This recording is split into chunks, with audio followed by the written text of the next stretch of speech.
Within the ICT sector, the government play roles as wholesaler, retailer and regulator, which creates an atmosphere of uncertainty. It remains critical that the government defines the rules of the game clearly and without ambiguity.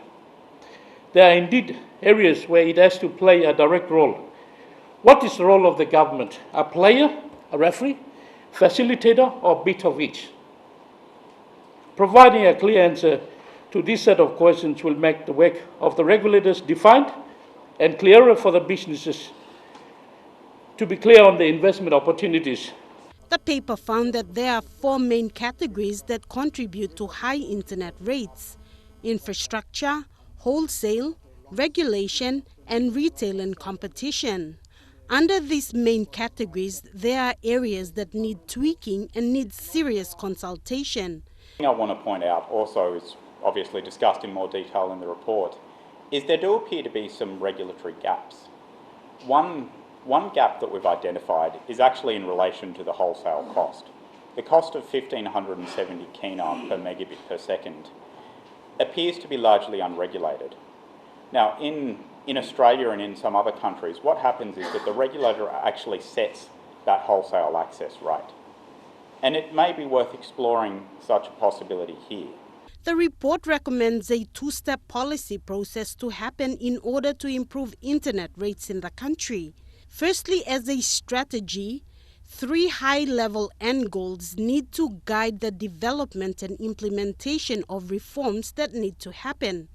These are reducing the wholesale access rate, plugging identified regulatory gaps, and reforming the retail market. This is the final report of a paper that was released by NRI in April this year. The main objective of this report is to encourage discussions and engagements among internet service stakeholders in the country. Hopefully, these engagements will lead to an improvement in internet services in PNG. Initially, we had the economic regulatory function with ICCC. But in 2009, after the amendments to the previous Telecommunications Act, that function has been taken back to NICTA again. So we are only left with the competition aspect of the legislation.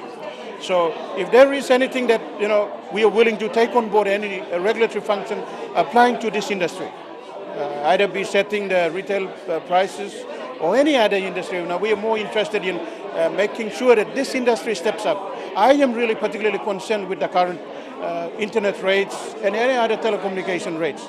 Having those roles under us previously, I am fully aware of that industry. So now that it has gone back, we're just an observer. The report or discussion paper titled "Why Are Internet Rates High in Papua New Guinea" was done in partnership with Deloitte and is now available on NRI's website. Sarah Aupong, National EMTV News.